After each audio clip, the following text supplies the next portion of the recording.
Buena cabros, ¿cómo están? Vamos a empezar a revisar una nueva unidad de filosofía. Ustedes saben, yo estoy agrupando algunos conceptos para explicarlos, para que podamos de cierta forma entender qué es lo que está pasando, cómo nos han manejado y cuáles son las mejores formas para que nosotros mismos podamos de cierta forma, de cierta manera educarnos y crear un nuevo mundo. Esta weá está colapsando. Entonces ahora me interesa, como ya vimos algo de geopolítica a grandes rasgos, de manera muy general, ver también de manera muy general algo de filosofía. Probablemente algunos filósofos se van a enojar conmigo, van a decir que estoy banalizando la filosofía, que lo estoy volviendo algo como sin importancia. No sé si es que algunos todavía piensen que los verdaderos filósofos están en un Olimpo. Alguna vez me pasó con un poeta con doctorado que se enojó conmigo porque para enseñar algunos rasgos de la poesía yo ocupaba el reggaetón, que bueno, en realidad es una poesía bastante pobre en la mayor cantidad de los casos, pero cumple con ciertos requisitos para poder enseñar poesía. Entonces yo ahora igual voy a tratar de explicar la filosofía de las maneras más fáciles posibles.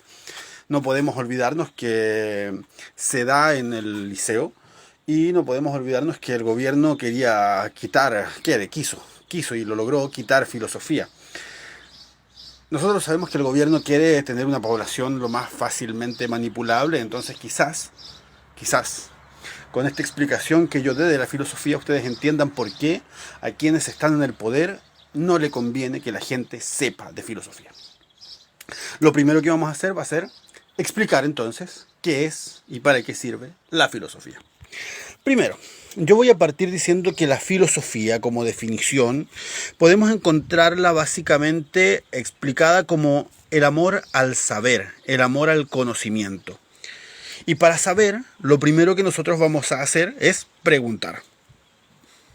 Acá nosotros nos vamos a dar cuenta que el ser humano, desde el inicio, desde que el ser humano empieza a caminar casi, cuando empieza a hablar, cuando ya tiene como 4 años, los que son papás me van a entender, el niño empieza a preguntar, ¿por qué? ¿Por qué? El ser humano quiere saber, el ser humano es curioso, el ser humano no es una wea como una ameba, como una babosa que está ahí, onda, solamente esperando que pase el día, el ser humano quiere explicarse el mundo. Entonces, vamos a ver que en cierto momento, el ser humano, para ser ser humano, empezó a desarrollar el lenguaje. Y cuando empezó a desarrollar el lenguaje, empezó una forma bastante rudimentaria de filosofía. ¿Por qué? ¿Por qué estoy aquí? ¿Por qué sale el sol? ¿Por qué tengo que comer? ¿Qué es la vida? Empezó a preguntarse weas sencillísimas, po. Entonces a alguien se le ocurrió la maravillosa idea de inventar la religión. La religión te explica, pero te explica en base a un dogma, a una idea que tú no puedes cuestionar. El dogma es una idea que tú das por cierta. Entonces, vamos a ver que la filosofía se acaba en la religión. Porque te explica todo, po. Más encima la religión muchas veces te lo explica tautológicamente, que lo expliqué en otro video, como un círculo. Entonces una pregunta se responde con otra, que se responde con otra, que explica la primera. Entonces tú no sales de esa explicación tautológica, circular, lógica. Después vamos a ver que alguna gente sigue preguntando. Y cuando sigue preguntando se encuentra con otro tipo de respuesta que va a ser la ciencia. La ciencia te da respuestas. Pero la ciencia básicamente, como dicen muchos filósofos, no te explica el qué ni te explica el por qué. La ciencia te explica el cómo. Entonces tú puedes querer subir a un edificio de 10 pisos y la ciencia te va a decir cómo puedes subir más peso o más rápido. Hagamos un ascensor, te va a decir la ciencia. Entonces un científico lo va a subir con bueyes, otro buen quiere que sea más rápido, lo va a subir con caballos, otro le va a chantar unos engranajes para que lo pueda subir un solo weón, otro le va a poner un motor y la va a subir terrible rápido y va a bajar terrible rápido. Entonces la ciencia te está explicando cómo subir más peso y más rápido, ¿cachai? Pero la filosofía te va a seguir preguntando weas, porque la filosofía va a ser este alumno inquieto que está siempre catete queriendo saber más, po. Entonces vamos a ver ya la filosofía como disciplina, como un organismo, digámoslo, ordenado de preguntas para saber el por qué. Y se va a preguntar, ¿y por qué existe Dios? ¿Y si Dios es bueno, por qué existe el mal? Y si Dios es omnipresente, ¿por qué permite que haya mal? Y te va a preguntar, ¿y ese ascensor? ¿Por qué chucha? Mejor no hacemos las casas de un piso para no estar subiendo hasta el 10º.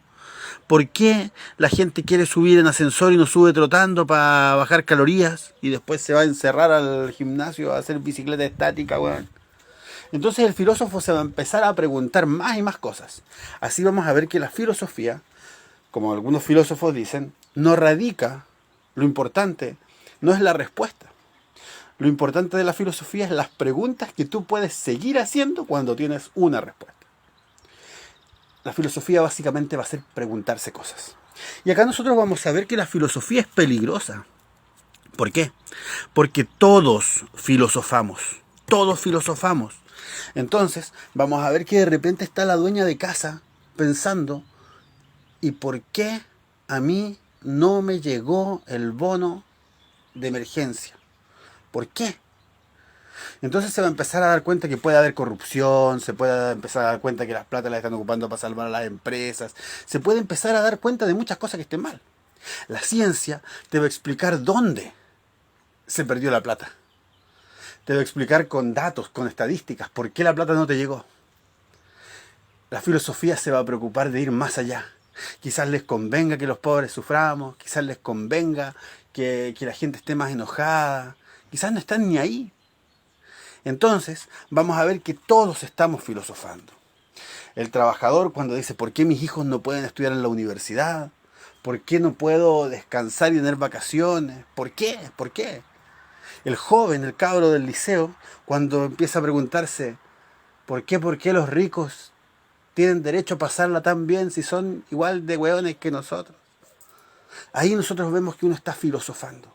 Pero como tú puedes llegar a alguna respuesta y puedes preguntarte más cosas, inmediatamente a la dueña de casa le va a aparecer el matinal. Y al jornalero probablemente le aparezca el partido de fútbol. Y al estudiante probablemente le aparezca un copetito, un pitito, para que se distraiga. Entonces no seguís pensando, porque que tú pienses es peligroso. Pensémoslo de otra manera, para dar un ejemplo súper concreto. Ustedes saben cómo está la condición en las cárceles chilenas. ¿Se imaginan si las cárceles chilenas tuvieran una solución efectiva para que la gente que delinque se rehabilite? Si tuvieran tiempo para pensar, para estudiar, si tuvieran tiempo para filosofar, ¿por qué están presos? Podrían tropezarse con Foucault, que después lo vamos a revisar en algún momento. Entonces nosotros acá nos vamos a dar cuenta que todos filosofamos, pero tratan de impedirnos filosofar. Y vamos a ver que este peligro, que va a ser un peligro para el sistema, también puede ser un peligro para nosotros. Entonces nosotros vamos a ver qué filosofamos, qué pensamos. Y esto lo digo como profesor porque yo he tenido muchos alumnos que uno los ve y los cabros no piensan en el futuro, porque no hay futuro, po. Los cabros, los adolescentes chilenos tienen una lógica super punk para sus weá, aunque no lo saben. ¿Qué futuro hay, weón? No puedo estudiar porque no tengo plata, quizás tengo un trabajo de mierda. Bueno, cuando salga del liceo me meto en una salmonera, es lo único que tengo. Entonces, el cabro se puede empezar a pensar, ¿y yo para qué estoy aquí? ¿Para qué estoy en el mundo? ¿Cuál es mi función? Y muchas veces el cabro se va a dar cuenta que en realidad el mundo no le ofrece nada, pues. Y muchos de nuestros cabros van a caer en el consumo de sustancias, van a caer en la delincuencia o quizás en el suicidio. Porque ni siquiera los adultos estamos muy capacitados para poder satisfacer y responder las preguntas que tienen. Y no tenemos tiempo, y los cabros no tienen tiempo porque quizás se vayan a meter en el juego del celular, en cualquier weá, y no piensen, y pensar es bueno. Pero en un sistema como el actual no debemos filosofar. ¡Dame un segundo, voy al tiro! En un sistema como el actual no debemos filosofar, no debemos pensar. La idea es que nosotros estamos viendo el fin del sistema actual, entonces yo quiero que ustedes piensen, ¿ok? Vamos a ver algo. La filosofía ha sido una de las, en el mundo actual, digámoslo, una de las disciplinas del conocimiento más prejuzgadas que hay. Si uno le habla a alguien de un filósofo, te van a decir, pero los filósofos son todos marihuaneros, son todos volados. Y yo les voy a decir que no, no todos. También hay filósofos borrachos, homosexuales, mujeres, comunistas. Hay de todo tipo de filósofos. Yo lo único que no he encontrado hasta el momento es un filósofo que defienda la... ¿Cómo se llama esto? La libertad de la propiedad. No he encontrado ninguno. Hay algunos que dicen ser filósofos, pero después vamos a explicar por qué yo no creo que Axel Kakaisen y esos sean filósofos. Bueno, a mí me interesa que nosotros revisemos unos conceptos bastante básicos y sencillos. En este pequeño módulo espero que alcancemos a revisar el concepto de libertad. Después se nos va a ser muy necesario entender el concepto de individuo para poder entender la libertad. Y cuando veamos lo que es el individuo vamos a necesitar saber qué es la moral. Y vamos a ver que la moral muchas veces puede, según algunos, venir desde afuera o puede salir desde nosotros, desde adentro hacia afuera. Y vamos a ver también un concepto cuando entendamos la moral, que es la justicia. Y cuando entendamos la justicia, probablemente podamos darnos cuenta, que la justicia no es lo mismo que la ley. Y cuando nos demos cuenta que la justicia no es lo mismo que la ley, vamos a entender lo importante de la solidaridad. Y cuando nos demos cuenta que la solidaridad es una forma superior del ser humano que puede trascender a la ley y a la justicia porque es algo moral de los individuos que van a estar en un estado de libertad, vamos a poder comprender por qué quizás es bueno entender en la actualidad el concepto de deconstrucción. Bueno, espero que alcancemos a revisar estos conceptos durante la semana, pero obviamente si es que alguien no está de acuerdo con lo que yo planteo, queda absolutamente invitado a revisar. En YouTube hay caleta de filósofos distintos que van a hablar los mismos puntos que yo voy a tratar de explicar desde mi visión personal. Si es que alguien discrepa con lo que yo piense, con lo que yo opine, con lo que yo esté vomitando en contra del sistema, puede planteármelo en los comentarios, no tengo ningún problema. Si es que alguien cree que lo puede explicar mejor, ustedes saben que internet es algo libre, así que pueden publicar cuando se les antoje. Lo importante para mí es que nunca olvidemos que un mundo nuevo es posible y que lo llevamos en nuestros corazones.